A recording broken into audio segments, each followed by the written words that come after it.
I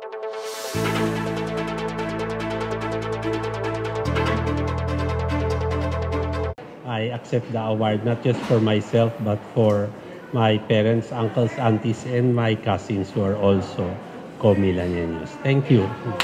Reni nga manong inagkas ng Professor Ambeth Ocampo antimong pasalamat para kang kayang ikuang galala metong kareng most outstanding Millennial Awardees nganing 2023. Metong yang historian, author at profesor keng Ateneo de Manila University E. Ocampo. Kem pamitalamitam na ning CLTV 36 News kang Ocampo, peliwanag na nining ulagan na ning pakintindihan niyang kasalasayan. Dapat tamo naman kanong mabiyasa kareme nga palyarian niya milabas sa panahon, bang kanita lakwas tamo nga sama sing kaya katamong pamagdesisyon. Okay.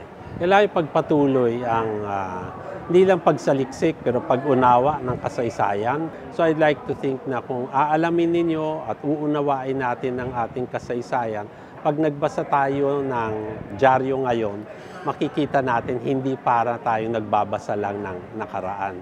Hindi nag-uulit ang kasaysayan, tayo ang nag-uulit ng kasaysayan. Kaya kailangan natin itong alamin. Agpang kang Minalim Tourism Officer ay Architect Romel Tubig, tubo yung Barangay San Nicolas kay minali ning tatang ng Ocampo at proud lakano karang mipumpunan na ning matenakandang kabalen. Balang akakit ni Ambeth Ocampo, we want him to be remembered na tao yung minali. Agpang Mayor Philip, mamayag pagya keng national stage, even international stage. At we considered him as the best historian regarding kang Rizal. So many kuha niyang galal Presidential Merit Awards, many kuha niyang MOCA, many kuha niya ng mga citations kay ngaluwang bansa.